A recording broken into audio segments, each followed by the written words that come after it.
This video is about the reaction of acids and carbonates. Watch this short clip. In the test tube already is copper carbonate, and I'm adding hydrochloric acid. Look how the reaction creates a fizz, effervescence. This is because carbon dioxide is one of the products. The other two products are salt and water. Let's look at the general equation for this reaction. We have an acid plus a carbonate gives salt plus water plus carbon dioxide.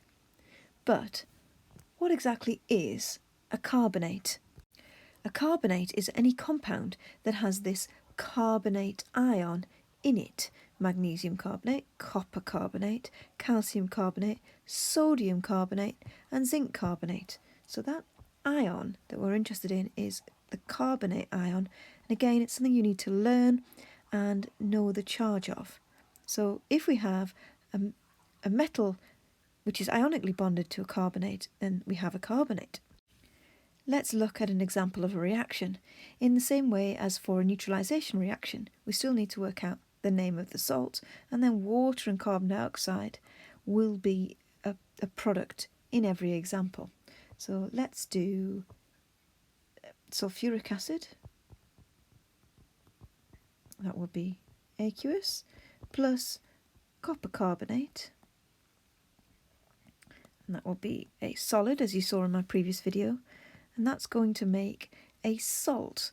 Now that salt is going to come from the end of the acid here. The non-metal part comes from the acid, and the metal part will come from the carbonate, so that will be copper sulfate, CuSO4, that will be dissolved, plus the water, we know that water is a liquid, and plus the carbon dioxide, and we know that carbon dioxide is a gas. If we look very carefully, we can see that the H's, the hydrogen ions from the acid, end up here in the water, and that the carbonate, here we have CO3, here we have CO2, so that third oxygen ends up as the oxygen in the water, which explains why the carbonate ion can react with the hydrogen ions in the acid and make water and carbon dioxide, whereas the metal and the non-metal part here, ions here, will end up making the salt. The last piece of information you need to know is how to test for carbon dioxide. How do you know that that fizz is caused by carbon dioxide gas being given off?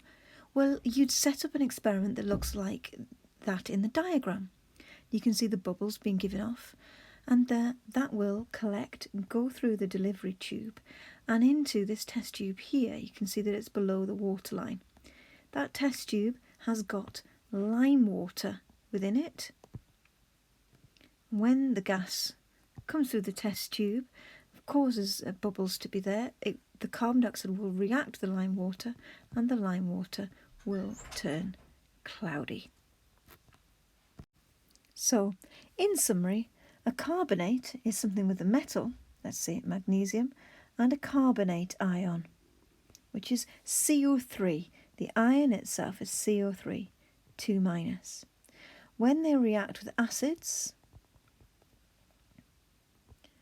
they produce a salt, water, and carbon dioxide. You work out the name of the salt from the acid and from the metal that's attached to that carbonate ion. And then lastly, if you want to test for carbon dioxide, you use lime water and it will turn cloudy. Hope that was useful. Thank you.